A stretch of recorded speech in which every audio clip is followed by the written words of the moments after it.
These are the times of broader highways but narrower viewpoints.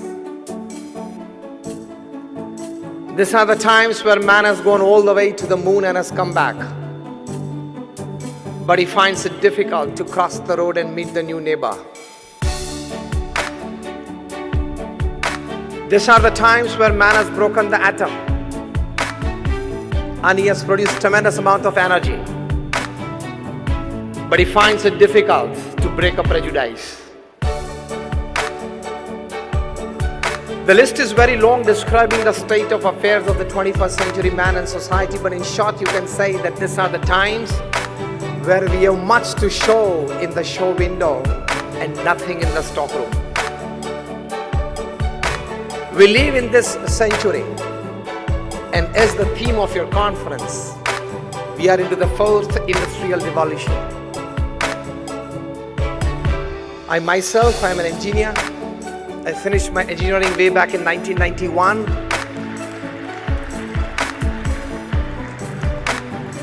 I could see from the faces of many that when you were just in your shorts and as toddlers, I finished my engineering. And thereafter I took my Diksha.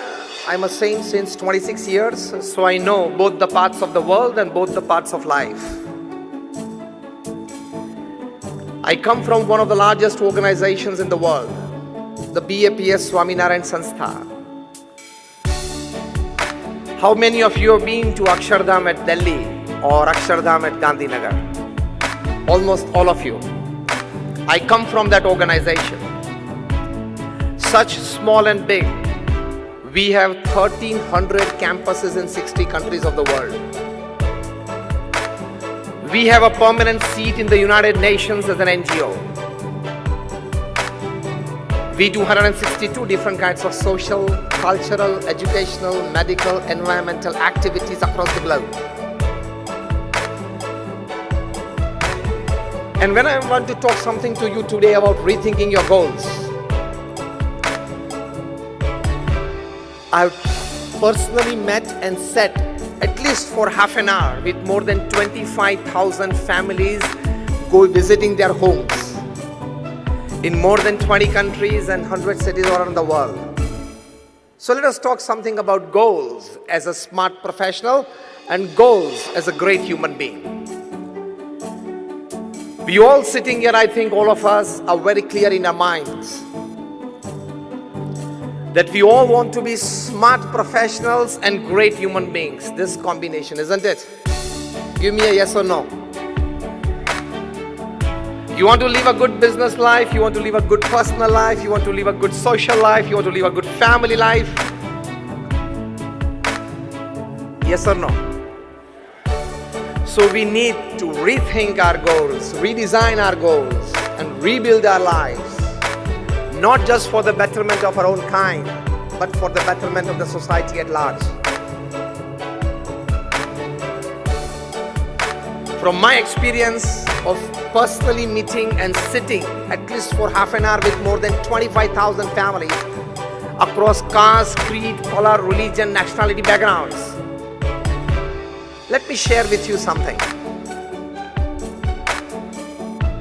First important aspect that everybody needs to accept and really accept from within is that no man is perfect, and that no man includes me and I also. Put your eye to a little lower level and you will be in a position to accept the best of thoughts from all directions, to rethink your goals. Bill Gates, perhaps the second richest person upon this earth, he has written his book, his autobiography, Business at the Speed of Light. How many of you have read it? Just 2 or 3 of you. You need to read it. It's as good as attending this conference. He writes in this book how an high school dropout, he himself, Bill Gates, he becomes the richest person upon this earth, the self-made richest person. He writes that the secret of my success is the culmination of 3 things. First, determination. Second, intense hard work. And third, acceptance of the ideas of others. You have to keep your mind open. You have to keep your ears open. You have to keep your eyes open to accept good ideas from surroundings that can constantly and really constantly keep on shaping up your goals for the betterment of yourself, for the society and humanity at large. Acceptance of the ideas of others is a big aspect. Second important aspect to rethink your goals is the biggest worry of the society today, and rather the biggest disease of the 21st century man, is that we have given too much power to money than it actually deserves. We all sitting here, we have given too much power to money, that it decides our relationships, it decides our status, it decides everything in our life. Lesser the love for money, more clarity of goal will be in your minds. First, tell yourself that definitely I will earn big money, definitely I will use for a better purpose, but I will not have over attachment towards it, because it is the root cause of all miseries in life. From physical ailments to mental disorders to emotional instabilities, the principal cause is overlove for money. It is not helping you in any way, at least to redesign your goal of life. Just sit back at home today evening and make two lists. List number one, things that money can buy and make you happy. And list number two, things that money cannot buy and you still need it to be happy. Raise your hands if you can give me an answer. Things that money can buy to make you happy. I started a luxurious car. Now give me answers, a couple of you. A house. Just raise your hands if you want to. Things that money can buy to make you happy. Family? Traveling, okay? Nobody else from that corner. Comfort? क्या ज्यादा सोचा नहीं रखा इसके बारे में? रात दिन उसके पीछे तो दौड़ते हो. Things that money cannot buy to make you happy. I started. Happiness. Just raise your hands. Peace, love, health.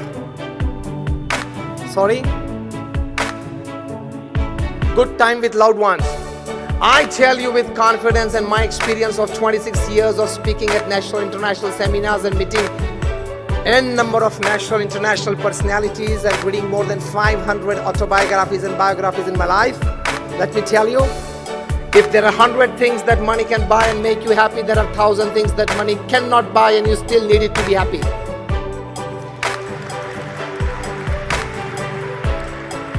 So don't overemphasize the factor called money in your life. That overlove for it, that power given by you to it, is not allowing you to redesign the actual and real goals of life. Money can buy you the best houses, it does not have the power to convert into a home. Money can buy you branded clothes and jewelry, it does not have the power to give you beauty and handsomeness. If money can buy you the best of healthcare, it does not have the power to give you good health. Otherwise, why would Aditya Birla, the chairman of the Aditya Birla Group, pass away because of cancer at the age of 51? Money can buy you a good health care, not health. Money can buy you good food every day. It does not have the power to give you digestion. Money can buy you good beds. Michael Jackson was sleeping on a bed of 94,000 USD. And still after taking 10 sleeping pills, he could not sleep for 2 hours. So money can buy you good beds, it cannot buy you sleep. So again I put forward emphatically the statement that if money can buy you 100 things to make you happy, it does not have the power to buy you other 1,000 things which actually make you more happier. Decrease the power and influence of money on you and your life. Only then you will live a perfect human life. Again I repeat, it is needed. Earn it well so that you can help the society well. But don't have overlove and infatuation for it. Otherwise, it will so much overpower your mind.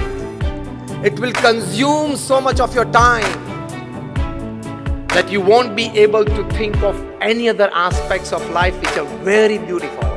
Remember, this is a 70 or 80 year game. Human life is 70 or 80 years game. Yes or no? Many of you sitting half gone. Many of you sitting 3/4 gone. And I give you one calculation that will open your eye with a jerk. 8 hours of the day you sleep. Yes or no?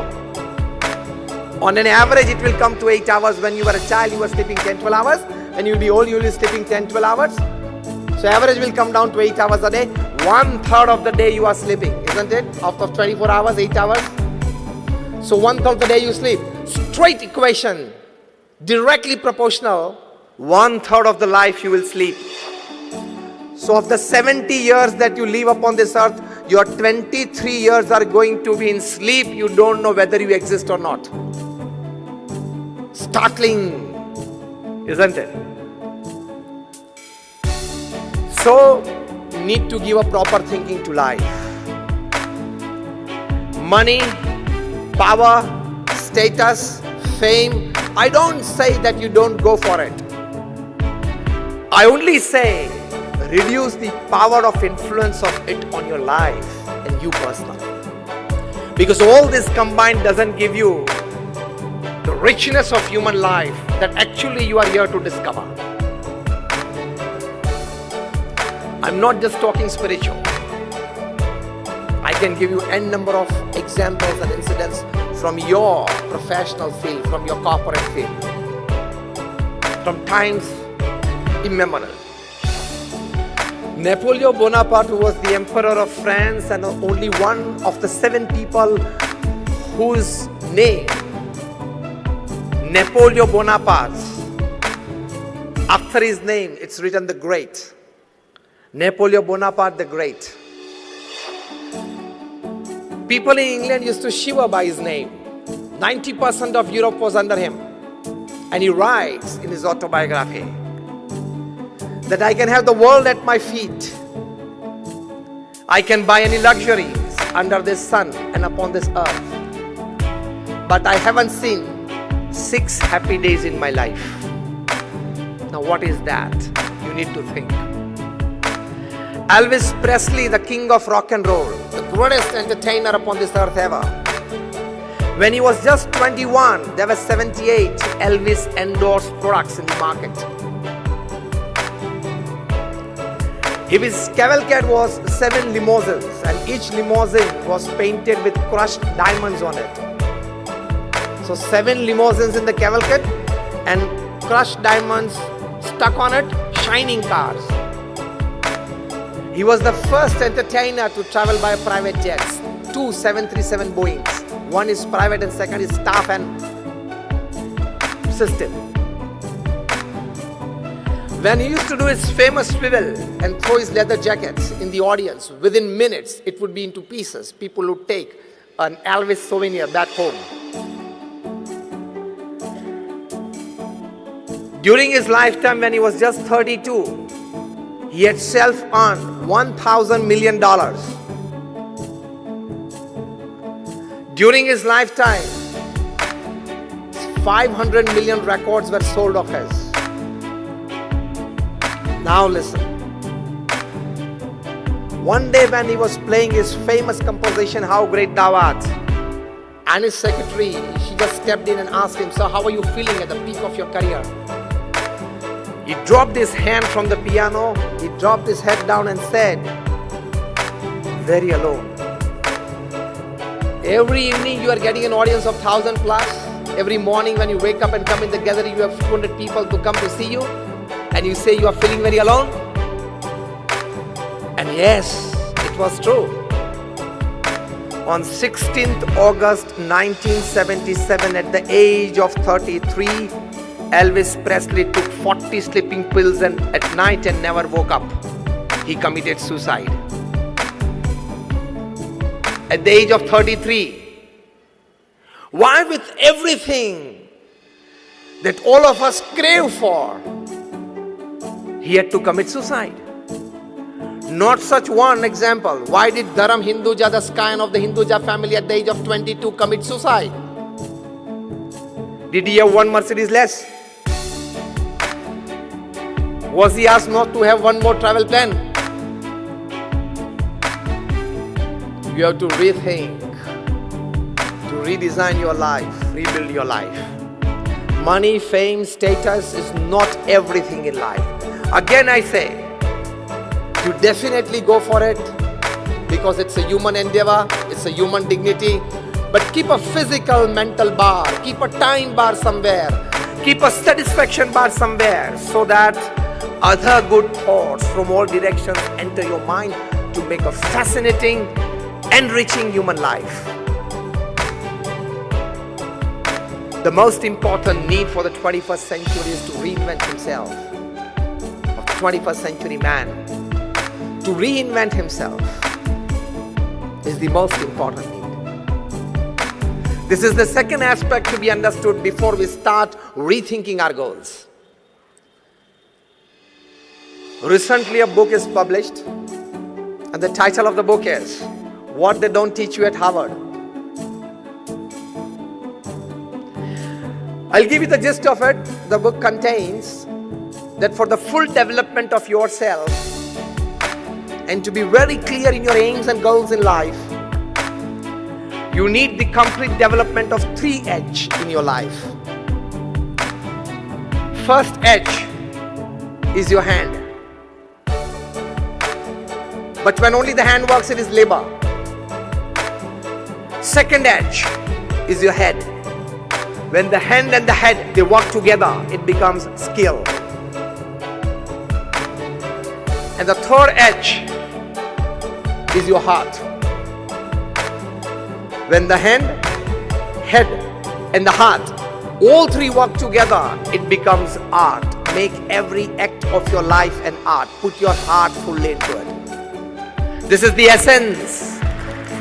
And here is the start of redefining the goals of human life. Again, the base statement that I put forward at the start of the talk. You need to be a smart professional and a great human being combined. That gives you a balanced, satisfied life.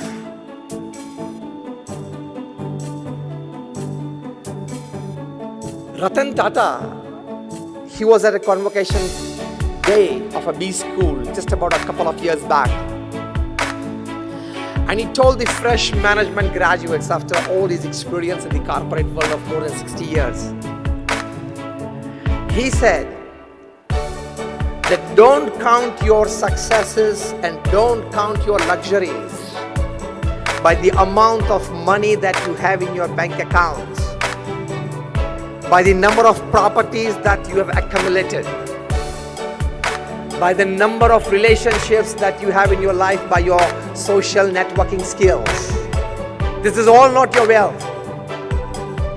He said, count your successes and luxuries of life by the number of lives that you have enriched of people with you during the course of your journey of life. How many of lives you have enriched by yourself. This is the start of the real thinking, of the meaning of the topic, that is rethinking your goals. You worked in the corporate world for 35, 40 years. You had a fat bank balance. You had good properties, good family, good social relationships, everything fine. All credits to you for your good earnings in all aspects of life. But how many lives did you enrich? How many lives did you better of people around you? That is the aim of human living. I've come to you today as I'm given this topic to share something. I don't charge anything for my talks. I've been talking since 26 years at national international seminars. I don't charge a single paise for my talks. Am I right? The organizers somewhere. This is my selfless social service, giving and caring for the society. And it gives me immense pleasure. It gives me immense pleasure to share and care for the society. So rethinking goals, first important positive aspect is ask yourself every day in the evening, at the end of your day, did I do something to enrich a life of someone around me? From a small smile to a big help, did you enrich something? Did you enrich a life? Did you enrich an environment? Otherwise, अपने लिए तो पशु भी जीवन जीते for their own self-interest. Even the animals, they live upon this earth.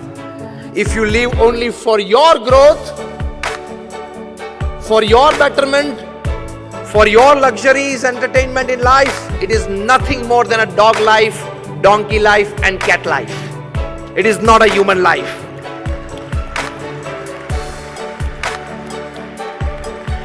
If we all here are destined, and we are fortunate, we are specially blessed, all of us sitting, that we have things, many things, much more extra than an ordinary human being. Isn't it? In all ways of life. Then when you have that, you must spare some part of it, of your resources and time for the betterment of people, enriching people and environment around you. In terms of values, in terms of services, in terms of health, in terms of growth. Because when I talk to corporates and professionals, I tell them that the amount of money that you have in your bank account when you die is the extra work you did, you shouldn't have done. You should have spent that time doing some good activity for the upliftment of society. This is the first aspect. Again, the big disease of the 21st century is that we give overemphasis to mind and lesser emphasis to heart. We talk of IQs. Now it is an old dated talk. In the 90s it was talked about the IQs. At the turn of the millennium, they started a new quotient, and that is called the emotional quotient. From IQ, it shifted to EQ. Paradigm shift. Emotional quotient. Your IQ is, you think rationally, you talk purposefully, you act meaningfully, and you deal very effectively with the situation. That is your IQ. They say good IQs make good team heads. You can lead a good team. More than IQ is your EQ, emotional quotient. It's all about having empathy for others, where you know and you consider before taking a decision your own emotions and the emotions of the person before you jump to a conclusion. It is like knowing the whole picture before you jump to a conclusion. That is called your emotional quotient. And they say the top management gurus, you read them, Jim Collins, Stephen Covey, Anthony Robbins, Ken Blanchard, Robin Smith, they all have come to recognize, accept, and propagate that those with higher EQs, they become leaders, not just team heads. Because when you learn to deal with people more than machines, when you keep on having increased trusts in people more than machines, not only you grow, people grow. The environment enriches around you. So those with IQ, they become team heads. Those with IQ plus EQ, they become leaders. And now, in the last decade, they have come to know that there is a very big important quotient, and that is called the spiritual quotient. A very good book I would suggest for all you professionals. I've read it 3 times. It's from the bottom of my heart for you today. If you have a piece of paper and pen, you can definitely write it down. The title of the book is Spiritual Intelligence. Why it matters more than IQ and EQ. The actual title is Spiritual Intelligence, the Ultimate Intelligence. Co-authored by Dr. Ian Marshall and Dr. Dana Zohar. In this book, they have surveyed more than about 3,000 successful people upon this earth. Successful not just in business, successful as a businessman, as a father, as a husband, or as a wife, as a mother, as a brother, as a sister, as a neighbor, as a relative, as a friend. Successful in all walks of life, in all roles that a human being normally plays in his life. Long interviews with them, their past, present, studied well, and they have listed out that a person who has spiritual intelligence, how he stands out from people who have just IQs high or even IQs plus EQs high. Listed out 8 important aspects. I don't go into the details of it. I'll just list you out. People with high SQ, or if you want to develop a good SQ, the other way around, you need to work upon this 8 areas.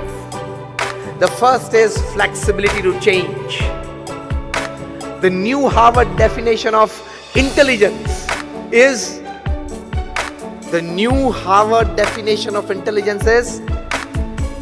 the more quicker you can adapt yourself to a change, you are intelligent. Many of us, we have mathematical intelligence, we are good at numbers, engineering, softwares. Many of them, we have concrete intelligence, we can deal with machines well. Many of us have social intelligence, we can interact with people well. But the best intelligence is flexibility to change. He survives.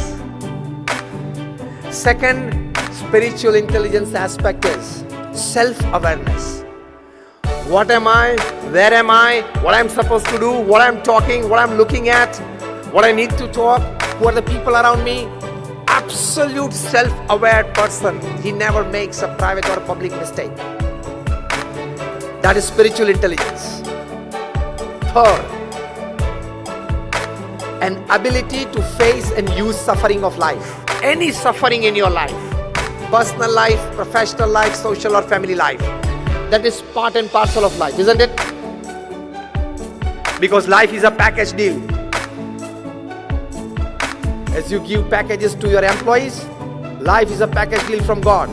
As your employees, they like 70% of your package deal and 30% is a compulsion. Even for you people. Your higher-ups giving you a good deal, 70% you like it and 30% is a compulsion. You don't like it, still you are supposed and forced to do it if you want to enjoy that 70%. In the same way, life is a package deal. It has its pluses and minuses. So, if you have or you develop a capacity to face your suffering with a smiling face and then use your suffering for your elevation. Now, this is something very important that I'm telling you. You should develop a neck. Some people have that neck to use their suffering for their own elevation. The top guy in the country, the top gentleman in the country has this neck. Anything thrown at him, he can use it and convert it into a giant vote bank. That is a neck. Anything thrown at him, he can convert it into a In your corporate language, a big business. In his language, a big vote bank. That is a knack. An ability to face and use suffering. Fourth, an ability to be inspired by vision. You see something. Actually, we always see. We don't observe much. Here the word see is observe. You see something and you are inspired by it. The fifth aspect of spiritual intelligence is to see connection between diverse things. Diagonally opposite happenings, and you see a connection between them. That is very crucial to you solving problems at your workplace. The sixth aspect of spiritual intelligence is an ability to cause as little harm as possible to people and surroundings. How can I be more helpful? The seventh aspect is to ask and probe fundamental questions. Why, when, what, why, how, before you give it. And the last and the eighth aspect of spiritual intelligence is an ability to think and work against a convention. So these are the 8 aspects of spiritual intelligence, and rethinking your goals is to give more thinking and emphasis to these 8 aspects of life. You develop your SQ beyond your IQ and EQ for a great human life. So when you are deciding the goals of your life, take your IQ into consideration, take your EQ into consideration, take your SQ into consideration. Intelligent quotient, emotional quotient, and spiritual quotient. Now this is taught by the top class management gurus, top class social relationship gurus, and top class health gurus upon this earth. For this teaching they charge you $500 a day. You are getting FOC now.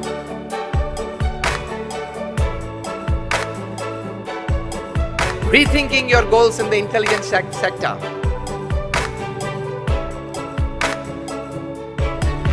Let me pin you a bit. You all will get a chance. You already got a chance many times, and you will get in future for a shortcut to rise. For an unethical path to rise. If you go for it, you will have easy and quick buck at the end of the day. But one day, you can be a big loser. Never ever adopt unethical practices to grow. This is the most urgent need for a working man today in the world. You remain wedded to ethical principles at your workplace, in your personal life. The growth may initially, you may find it slow, but it would be concrete with deep foundation. Nobody with unethical practices, if at all he has grown, he has stayed there, okay? Because I emphatically put forward a statement when talking to the corporate world. I tell them that your intelligence, your academics, your talents, your experience, your backgrounds, your platforms, your support systems can open any gate for you. But only your character can keep that gate open. You lose out on that and you are anybody. Whoever you are, whatever you are, wherever you are, you can become zero from hero within seconds. Even if the name of your company is Satyam and you go for Asatya practices. A guy of 8,000 crores, 7 years rigorous imprisonment. Even if you are the king of the skies and you go for unethical practices, you have to leave India without an Indian passport. The guy is being brought back, already ordered by the UK court. When he comes and opens his mouth, he will put many people in trouble. Things will come, times will come. Even if you are the Sahara of thousands of families, you can still lie Be-Sahara in Tihar for 4 years.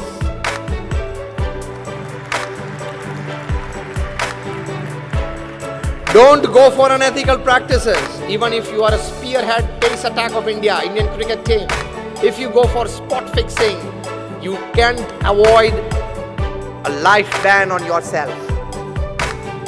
You're getting me right? Yes or no? So don't tell yourself 20 years of corporate experience, CEO of a 500 crore company, I am untouchable. Never think that, okay? Never tell yourself holding your handset in your hand and 500 big contacts, 15 ministers, 10 MLAs, 20 MPs, 50 corporate honkos. Nothing can happen to me. I can call at midnight anybody and these people are at my help. Situations will come in your life and you go for unethical practices and caught. None of this list your phone will go through. It can land you in jail. So remain wedded to ethical practices. Rethink your goals. Don't tell yourself, कोई भी परिस्थिति में, anyhow, anyway, I want to be 100 crore company. Not anyhow, anyway, okay? That words keep for yourself, for generating energy from you. Anyhow, anyway, I will do it. That is for your self-inspiration and motivation, not for your behaviors. Got it? Otherwise, you can be in trouble. So even if the best IQ, whatever intelligence you possess, in short, even if you are the chairman of the Madhya Pradesh Electricity Board, because we are sitting here in Indore, even if you are the chairman or even if you are the power minister, I can tell you one line. On a fine Sunday morning when you are sitting with a cup of tea and reading your Sunday newspaper, you can't look at the electric plug, raise your shoulder, raise your, collars, raise it and tell it, okay, I am the electricity board chairman, your distribution is in my hands and this is my finger I'm putting in the plug, okay, take care of it. Being in the electrical distribution field for 35 years and being the chairman of the electric company, you don't have your right to put your finger inside the plug. What happens even if you are the chairman? चिपका देगी, मर जाओगे.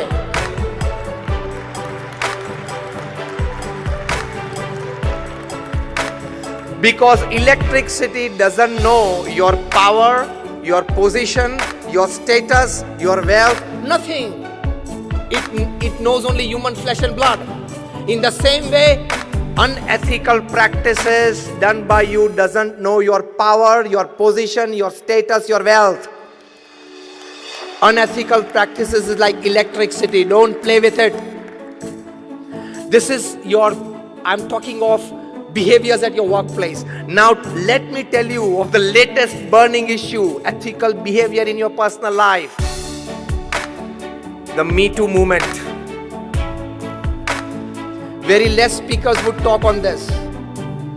The day it came out, I decided to talk in public as well. I've been talking since last about 6 months on this. Remain very ethically wedded to your personal character as well. This is more powerful than unethical practices at workplace. It can ruin you. It can ruin your career. It can ruin your family. All your goals thought in your teenage, young age, and the start of your professional career will go all in vain within seconds.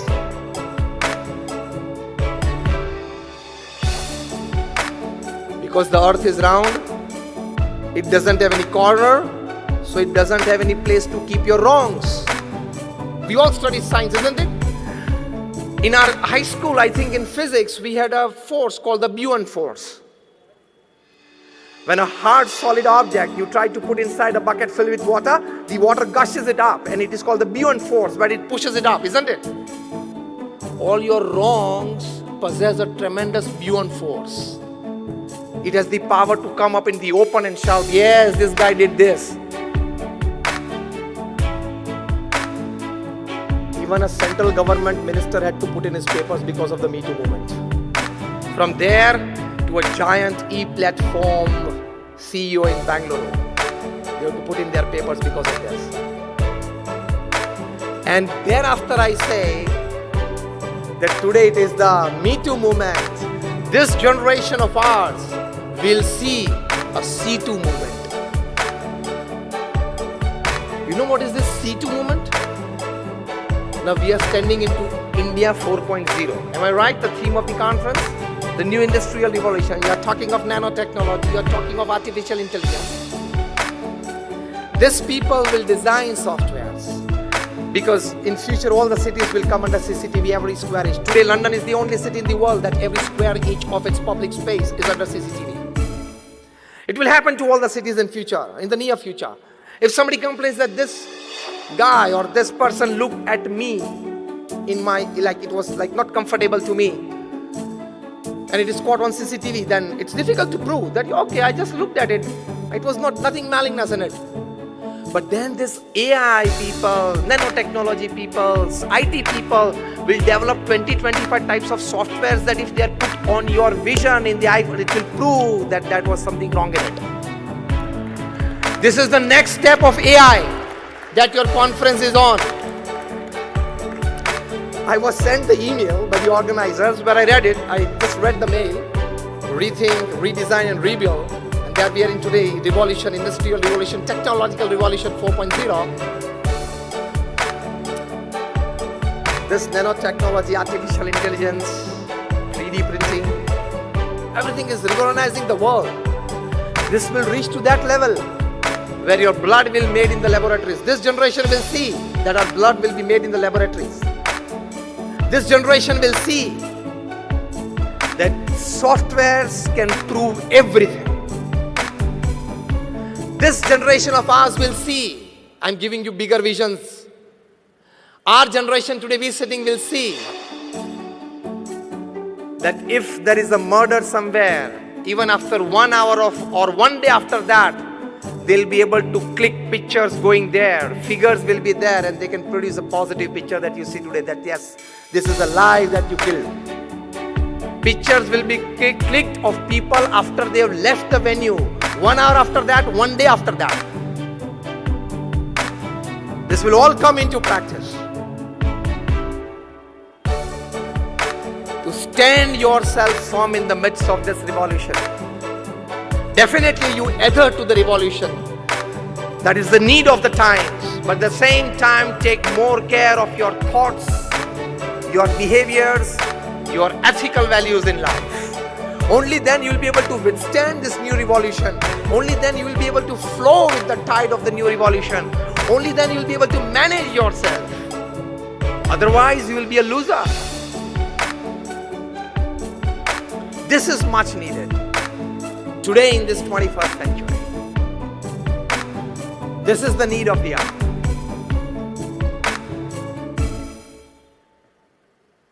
So this is India 4.0. Added value to it is what I'm talking to you. Added enhancement to it. This is what I'm talking to you. If you decide to grow, basically there is a misconception among us. You increase the turnover of your company and people also tell you, you also start feeling that I have started becoming successful. Isn't it? Yes or no? No. There is a big difference between growth, progress, and success. If you increase the turnover of your company from 50 crores to 100, from 100 to 500 crores, it is called growth. It is not success. Let me redefine you the definition of success. Increasing your materialistic possessions in all ways is your growth. That growth, if it is aided by ethics, ethic means discipline, means honesty, means norms, it is called progress. So growth plus ethics is progress. And that progress plus humanity, morality and spirituality is called success. So again I tell you, your turnover increased from 100 to 500 crores, you are not successful, you have just grown.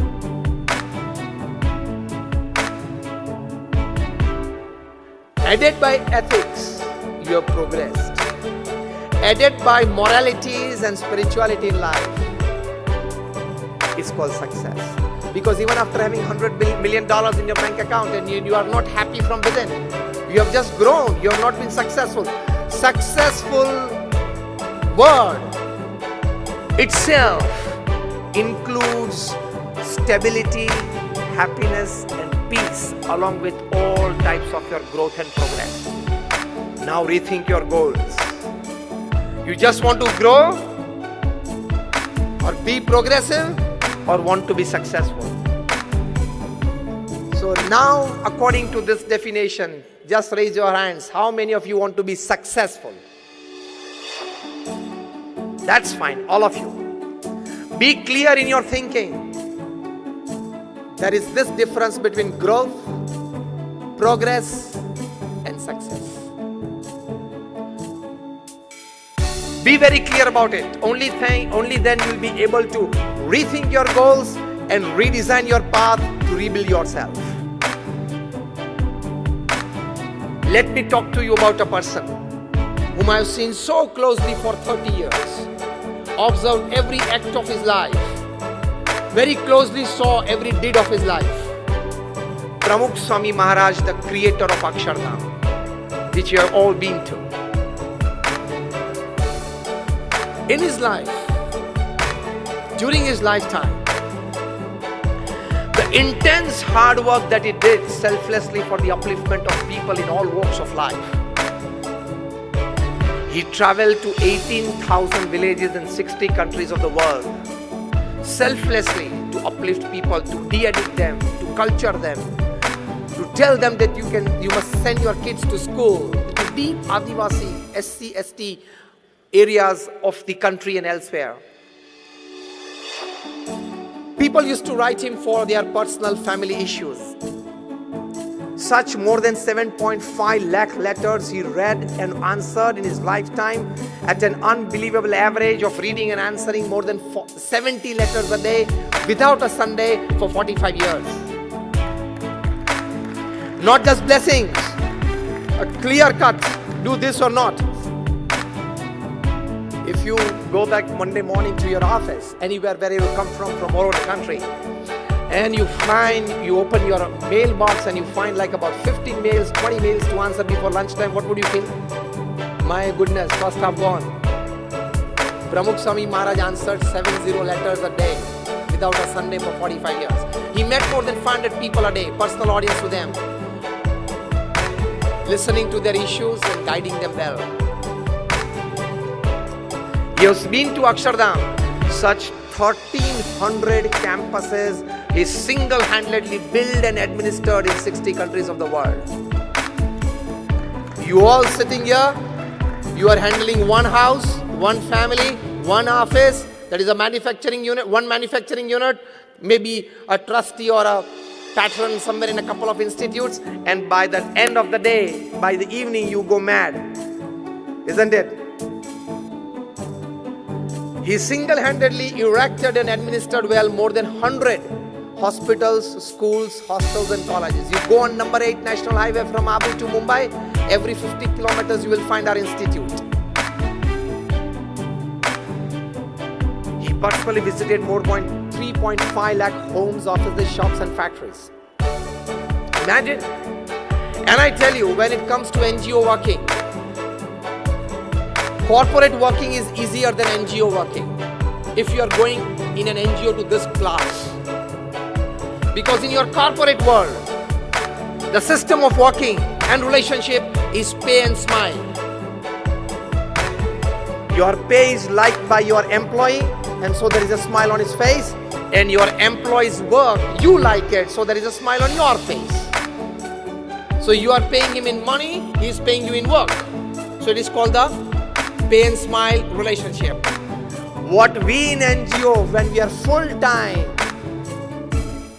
In an NGO, the relationship and the working model is serve and smile relationship. You have to serve and smile. For 26 years, for example, I'm doing this. I don't have a bank account. I don't touch money. I don't keep money. I don't wear ornaments. I only 2 pieces of cloth. And this footwear I'm wearing is just the third in 26 years. But can you see a little lesser ounce of happiness on my face than yours? Serve and smile relationship, you enjoy much better. But when you are guiding a huge institute of the class of the BAPS organization that I come from, where you have to take care of people's emotions, of their wishes, of their likings. In your corporate world, you have to take care of this, but on a very little lesser way. If you don't like, you can hire and fire. Here it is not that. So guiding a huge NGO is more difficult than guiding a huge corporate. There Pramukh Swami Maharaj was extremely successful. He initiated more than 1100 saints like me. How many of you have 5 people in your office?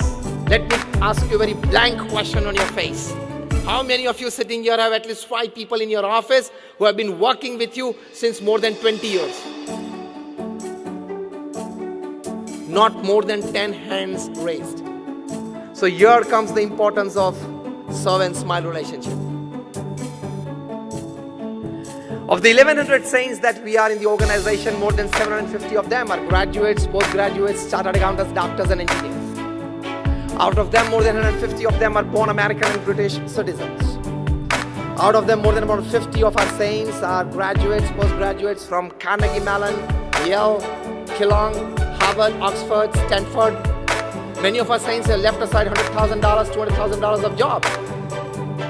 So Pramukh Swami Maharaj was successful in initiating young cultured mind into mainstream social service, mainstream spirituality.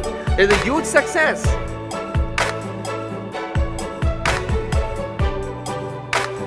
He worked with all his intelligence, he worked all with his emotions, he worked all with his spirituality in life. How? I tell you. Once he was asked, which thought remains with you 24/7? In your mind constantly. And he said, the thought that has never entered my mind. Shall I tell it first? And that was more interesting. Pramukh Swami Maharaj said, the thought of hurting anybody physically, mentally or emotionally has never entered my mind. This is your richness from within. नहीं, ये office में नया आया है, शायद वो boss से बहुत नजदीक जा रहा है, इसको गिराना तो पड़ेगा. शायद आप गिरा दोगे, लेकिन आप भी एक दिन गिर जाओगे. The system is round and it comes back. छोटे थे तब फ्रिस्बी खेलते थे ना. You throw the frisbee in the air and it comes back in the same route. The law of karma applies. Live with this passion. Let me grow, let everybody grow. This is rethinking your goals. Let me enrich myself. Let my surrounding and people enrich themselves. Let me be wealthy, let him be wealthy. Let me work, let him work. Let me grow, let him grow. Let me be prosperous, let he be prosperous. Let me be happy, let he be happy. If you are driving a Hyundai of 25 lakhs and he is driving a Merc of 2 crores, don't envy. It is his destiny. It is his hard work. It is his luck. You are driving your luck, your destiny, your hard work. Simple. Remain satisfied. This should be your goal in life. Otherwise, your 25 lakh Hyundai car's joy will vanish within 1 week if you see a Merc parked beside you. And especially of your brother-in-laws.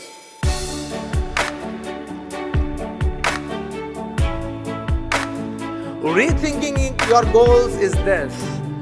Materialistic possessions are not everything in life. Life is much beyond that. If you haven't read good 200 books in your life, you will never grow as a human being. But you don't want to read it because you feel that everything is on the screen, on my mobile, on my iPad. I'm not against it. I also use a mobile, I use a laptop, I have an iPad, I have a full-time office. You need to get to the people, you need to get to work. But don't become a slave of it. Today in this India 4.0, when you have your theme, rethink, redesign, rebuild, let me tell you, be tech savvy, but don't be tech slavey. You got this? Be tech savvy. I'm also tech savvy. To make your work better, but don't be tech slavey. Don't open your mobiles and keep it on till 11 p.m. and 12 midnight, which you normally do. Tell me a good yes or no. You do it. Why? Because I think you owe all the responsibilities of your profession, isn't it? Do you think that you know too much about 2G, 3G, 4G, call scam and everything?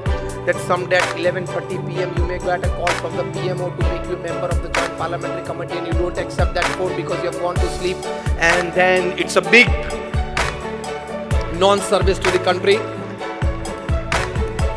Are you expecting a call from Narendra Modi at 11:30 p.m. so you are keeping your phone on? These gadgets are made to serve you. The reverse has happened. We have become the slaves of these gadgets. For no reason, consciously or unconsciously, every third minute your hand touches the mobile. If it doesn't touch, you become discharged. Knowingly or unknowingly, you have to touch something. And every third minute you get your mobile out from your pocket. Is there something? Then are you a celebrity? That every third minute you have to check your social media, your Instagram, how many followers, your FB.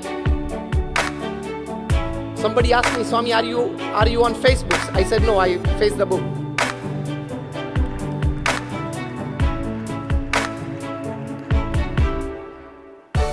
You need to give a good thinking to life.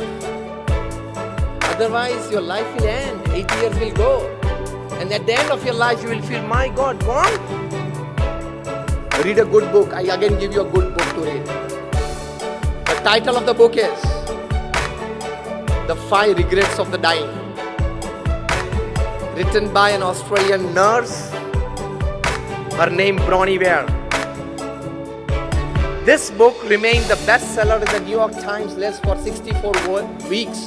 In itself, it's a world record. She was a nurse taking care of critically ill patients.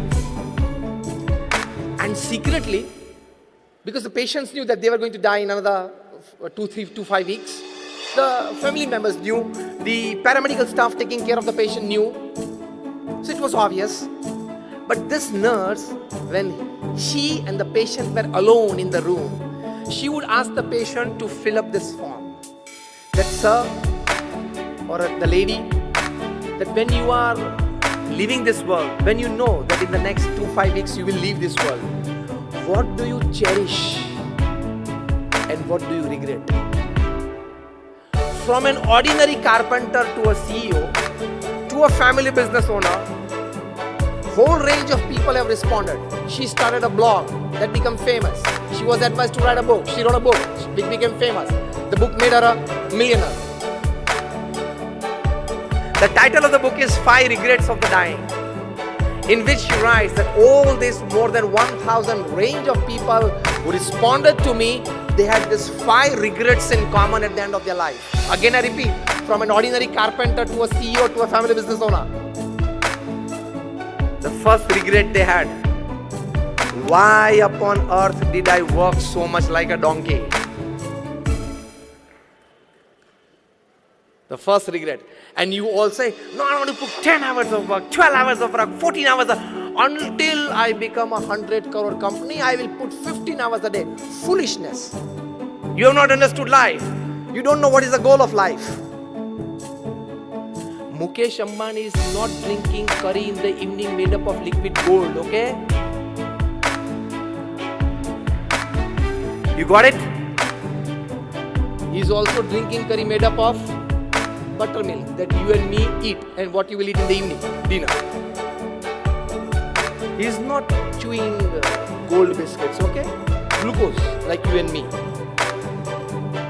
As simple as that. And the amount of joy that he is getting watching a rising sun is not more than you.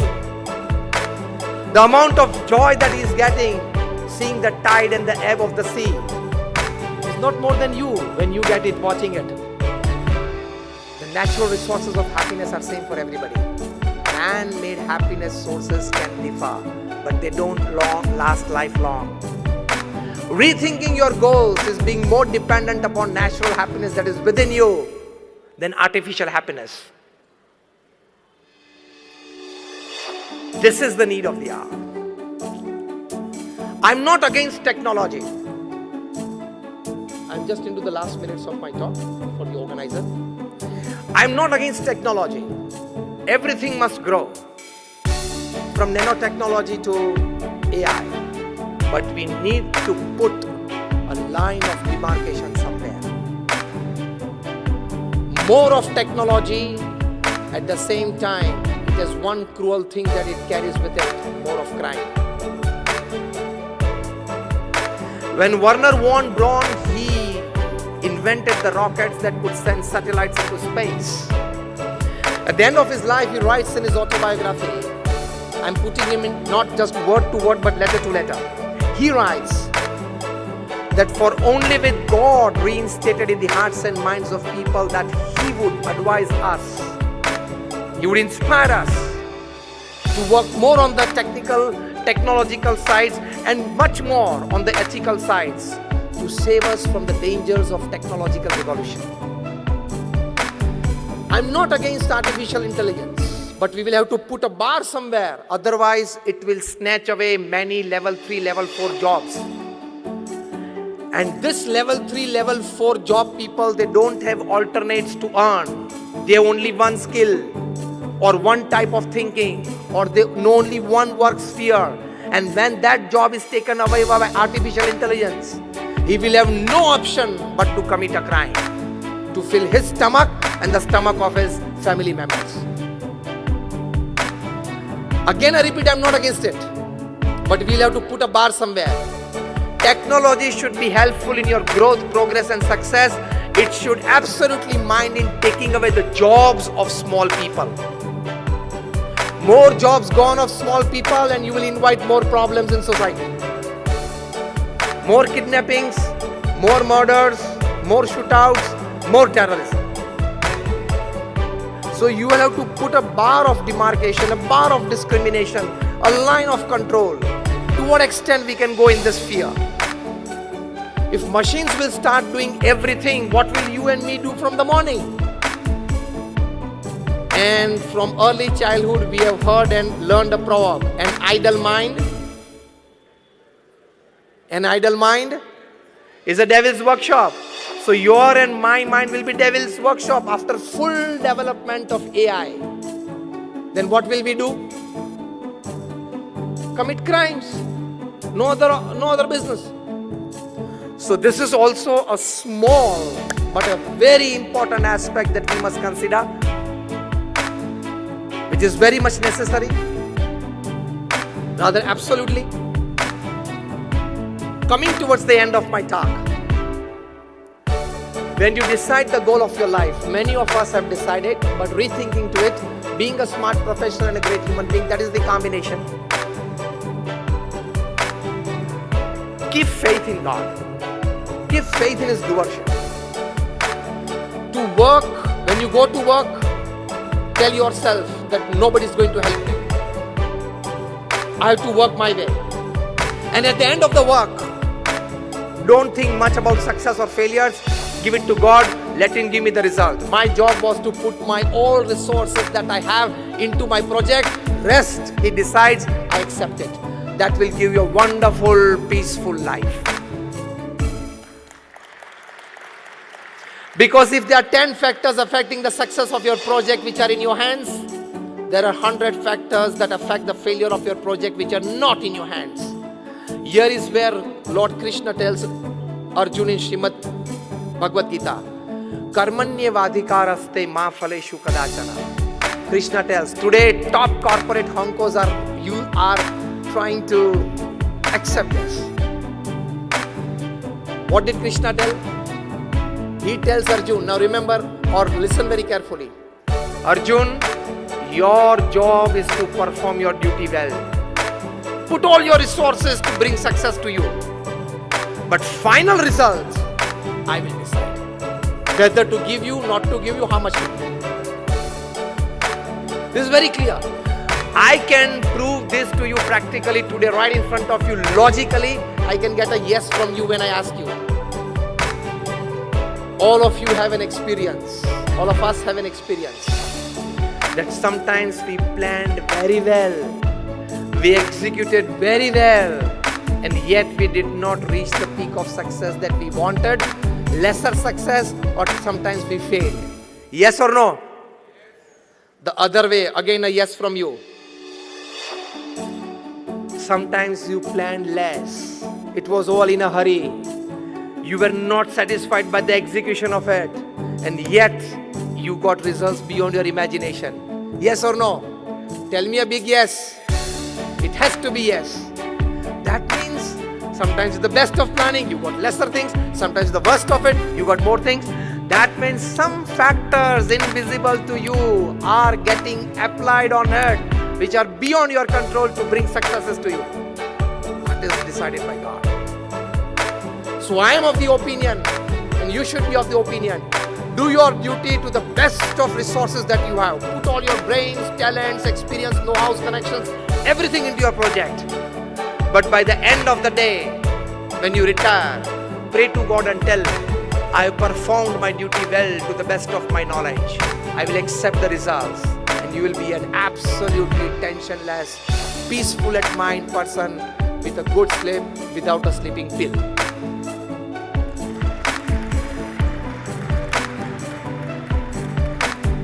This is how Pramukh Swami Maharaj worked. When Nathubai Patel, the general manager of the Alicor Engineering Company, he asked Pramukh Swami, I have seen you in all the activities of the day. Because to lead such a huge organization, he was the president for 65 years.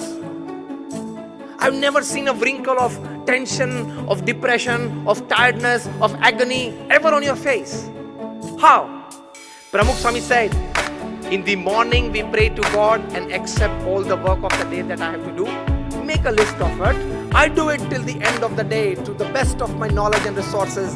In the evening, I give it back to God that I did in the best of my capacities. Now whatever results you decide, I will accept it. Tension comes and your goals break and you're not able to give a good thinking to life because this goal I've set up with all my thinking, all my meetings, all my planning, all my executions, why did it not happen? This is the problem with you all. But accept it. Just ask yourself, did I put all my resources into it? Yes. Then don't worry. Things that you can change, change it and be happy. Things that you cannot change, accept it but be happy. This is the thinking of goal of your life. Things that you can change, well within your control, change it. But things which are not in your control, you can't change it, then accept it. There are only two things, either change or either accept. But you are of the mindset, see, I am an MBA from London School of Economics. I am being told by my professors that you can do anything you think. You can carry out any project successfully that you design. Why is this not happening? That professor teaching you at LSE is all theory and now this is practical. You can't learn horse riding in library and go on the horse on the first day without a trainer. But our mindset is such. Our mindset is such that when I have all the capabilities, it must happen. Am I touching the point exactly in your mind? Our mindset today in the corporate world is when something is in my mind, when I am deciding to do, when I have resources, when I am working hard, it must happen. This is wrong. Absolutely wrong.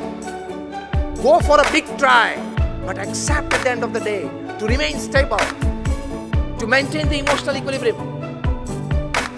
But then we want to poke our nose everywhere. We are so intelligent that we have knowledge of all the fields. If Virat Kohli goes out cheaply in 5 runs, you have a comment on him. The ball was pitched outside the off stump. It was an outswing away from the stumps. Why did Virat Kohli go away from his body to slash it? Definitely it gets an outrage, he gets caught in the sleep. खेलना ही नहीं आता उसको. I don't say you are wrong in this comment, but you are not at all eligible for this comment. Because you don't know what is facing 95 miles per hour deliveries. हम लोग सब cricket खेल रहे हैं. बचपन में we all played cricket, but it was gully cricket, drawing stumps on somebody's walls with a pole. And you are commenting about him. You know what is 95, 98 miles per hour deliveries, and they cut on both the sides 2 feet after pitching. Virat Kohli or anybody, any batsman, he has 40th part of a second to judge what to do with this.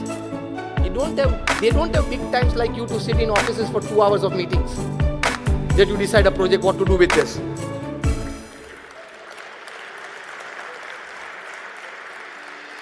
आप ये mindset में हो, हाँ 2 घंटा चर्चा कर ली, अब तो सब कुछ तैयार हो गया, अब तो होना ही चाहिए. He doesn't have that. He doesn't have everything on paper. Every delivery is a new one. He has 40th part of a second to judge what to do with this delivery. And a small mistake and he's gone. And the whole country is up. And we sitting here, we don't have an experience. Slightest experience, not even an ounce of experience of what is emotional pressure to perform when 50,000 people are staring at you. None of us have this experience. And millions watching you live on TV. Virat Kohli has to forget millions of his fans, millions of live watchers, millions of TV watchers, his companies and products that is endorsing. Nothing, the line and length of the delivery.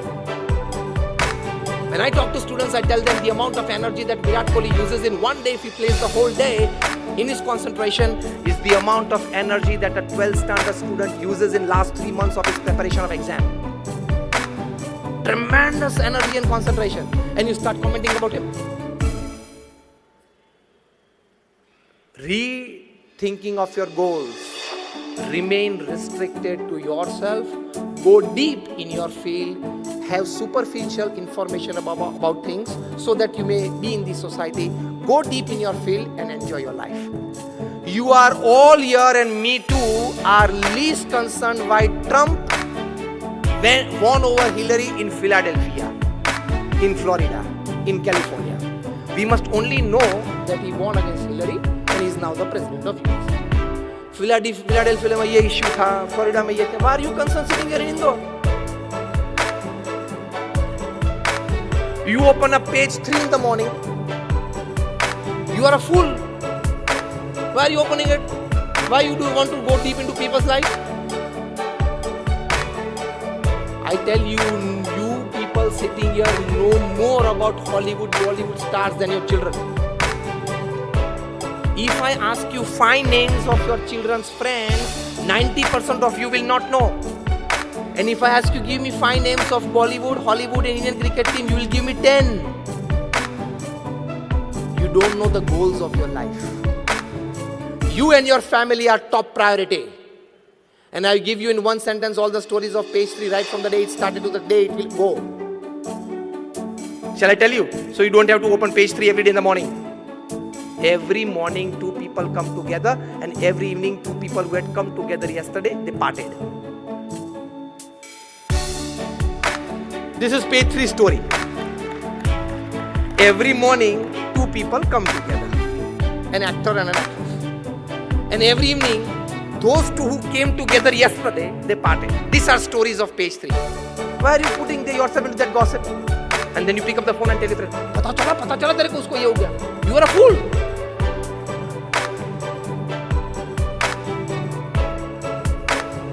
You discuss people, you are a cheap mind. You discuss events, you are an average mind. And you discuss ideas, you are a great mind.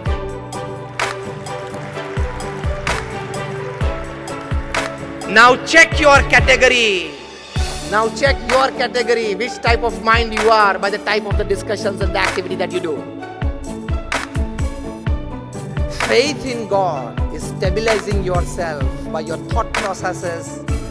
Faith in God Now experimentally it is proved. Recently by the University of Pennsylvania, University of Philadelphia, I can give you the names, Dr. Andrew Newberg, Dr. H.G. Coing, they did a wonderful survey. 4,000 people called from all over the United States, across caste, creed, religion, nationality, backgrounds. They were made to sit in Indian postures and do 12 minutes of chanting the holy name of God in whichever form of God that they believed in. Before that, their MRIs and mind mappings were done by special psychoneuro softwares.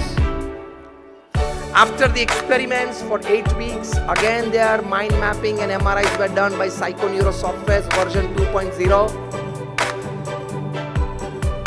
And the secretion of hormones in their body when they have certain thought processes, when they have certain emotions was checked.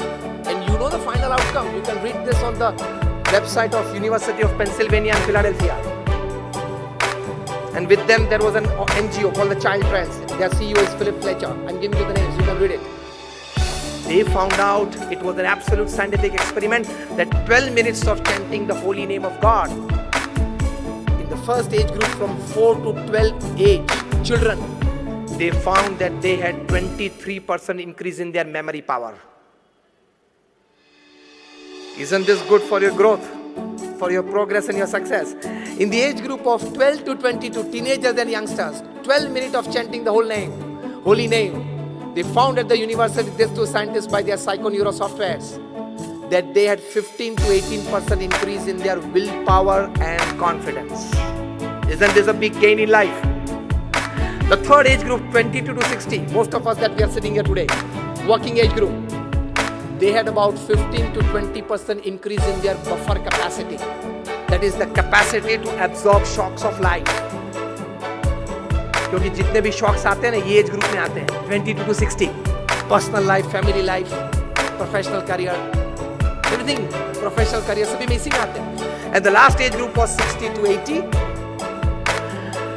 That is retired and old age people chanting the holy name of God that they believed in for 12 minutes a day. The psychoneuro softwares at the University of Philadelphia proved that this age group had an amazing 20% plus increase in their strength of immune system, जिसको हम रोग प्रतिकारक शक्ति बोलते हैं. So they proved in their report that chanting the holy name of God can give you a better memory power, increase your willpower and confidence, better your buffer capacities, increase the strength of your immune system. Isn't this a very big advantage? You people are businessmen. Anything FOC, you like it. This is FOC. Chanting the holy name for 12 minutes, you don't have to give anything. Even when you are bathing, even when you are doing your morning course, you can have it. Seriously. But sitting at one place and doing is more advantage. But such big advantages. At University of Columbia, they surveyed 1 lakh families over 8 years in 110 countries of the world, in 5 continents, across caste, creed, religion, nationality. And they came to a conclusion that a small religious activity every day, like chanting the name of prayers and everything, it gives you better health. It increases the academics of your children. And more importantly, they finally said that it has the capacity to increase your tolerance level and increase your acceptance level for a better family life. There are advantages.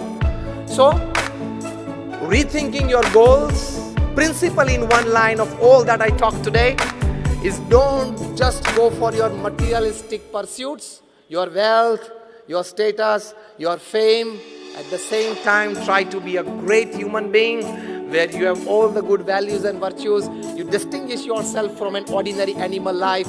You remain satisfied with your life. And at the age of 80 or 90, you can put your hand on your chest and tell yourself, yes, I lived my life. If you can do this, it is well lived. So finally, understand the difference between fun, joy, happiness, and bliss. We all take fun as ultimate happiness. I just exemplified by one line, then I will end my talk. You want to drive a car at 100 miles per hour, and you got to try, and what you experience is fun. You wanted that car in your possession, to own that car, and you got it. That is called joy. You can keep that car lifelong, is your happiness. And if you lose that car by an accident or to a theft, or you have to compulsorily sell it to meet other finances, you don't feel the sense of it going away from your life, because you tell yourself, when I was born, I was not born with this car, and when I will die, I will not carry this car along with me. So it was somewhere in the middle that I got it, somewhere in the middle I lost it, and you can remain stable. That is your bliss. Reaching that level of bliss is the human goal. So don't enroll yourself in just fun and joy activities. Go a step further to happiness and bliss activities. That is rethinking your goal. My all prayers for all of you. Thank you for patiently listening to me. And I definitely pray at the feet of my Guru Pramukh Swami Maharaj and present Guru Mahant Swami Maharaj to bless us all with this wonderful thinking. May we all better our own lives. May we all sitting here become one small factor in developing, enriching the lives of people around you, thus enriching the environment. And we just not want to leave a better world for our next generation. We want to leave a much, much better enriched environment for our next generation. My all prayers for all of you. Thank you very much.